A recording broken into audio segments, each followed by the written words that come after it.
Viral হব এটা কখনো ভাবি নাই, বাট হয়ে গেছি। তো ভালোই লাগছে, অনেকে সাপোর্ট করছে, আবার কিছু মানুষ থাকবেই যারা নেগেটিভ কমেন্ট করছে, তো আমি ওগুলো মাথায় নিই না। আমি চাই আরও ভালো কাজ করতে, যারা আমাকে সাপোর্ট করেছে তাদের থেকে ইন্সপায়ার্ড হতে, দ্যাটস ইট। আমি ছোটোবেলা থেকে নাচ করি, আমার নাচ করতে অনেক ভালো লাগে, বাট এরকম কোনো প্ল্যান ছিল না যে আমি প্রফেশনাল ডান্সার হব। আমার এখনও ইচ্ছা যে আমি যেহেতু বিবিএ করছি নর্থ সাউথে, আমার বিজনেস করার ইচ্ছা আছে। আর পাশাপাশি আমি ছোটোবেলা থেকে চাইতাম যে আমাকে সবাই চিনবে, এক নামে চিনবে আমাকে। তো সেখান থেকে আর কি এখন নাটকে প্রবেশ করছি। আর এই যে টুকটাক মিউজিক ভিডিও, তাসনিয়া ফারিন আপু অনেক ভালো ডান্স করে, আর আমি আপুর সাথে কাজও করেছি। আপু অনেক ভালো মানুষ, আমি এই বিষয়ে কিছু বলতে চাই না।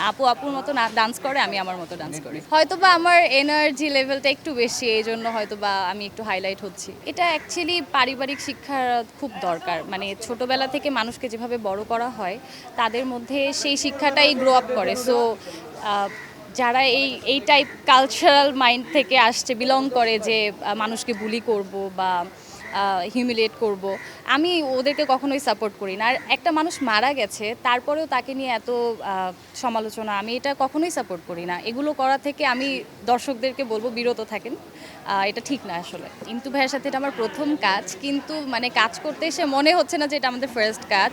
ভাইয়া অনেক ফ্রেন্ডলি, অ্যান্ড মনে হচ্ছে আমরা এখানে ফান করতেছি, কোনো একটা পিকনিকে আসছি, এনজয় করতেছি, দ্যাটস ইট। শ্যুট মনে হচ্ছে না, অনেক ভালো লাগছে। ফোক কালচারকে বেস করে গানটা লেখা, তো আমার কাছে ভালোই লেগেছে, খারাপ লাগে না। এটা ঠিক না, মানে উনি মেগাস্টার, এটা সত্যি কথা, বাট বাংলাদেশে এখন অনেক তরুণ তরুণীরা ভালো ভালো কাজ করছে, তারাও এক পর্যায়ে যে সিনেমা করবে। তো মানে শুধু সাকিব খানের সাথে কাজ করবো এরকম কোনো প্ল্যান আমার নেই। আর এবার ঈদে আমার বঙ্গ থেকে একটা ওয়েব ফিল্মও আসছে, তো সবাই দেখবেন।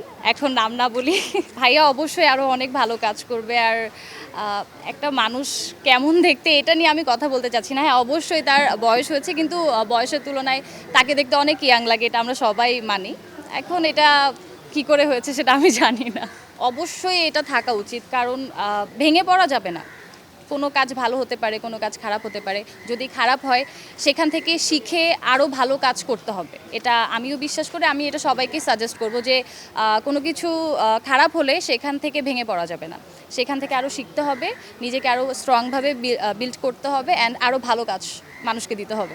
সব মিলিয়ে অনেক ভালো লাগছে। এবার ঈদে আমাদের এই গানটা আসছে, সবাই অবশ্যই দেখবেন। এটা অন্তর মাল্টিমিডিয়া মিউজিকে রিলিজ হবে, তো সবাইকে বলবো যে এটা দেখবেন আর আমাদেরকে অনেক বেশি বেশি সাপোর্ট করবেন।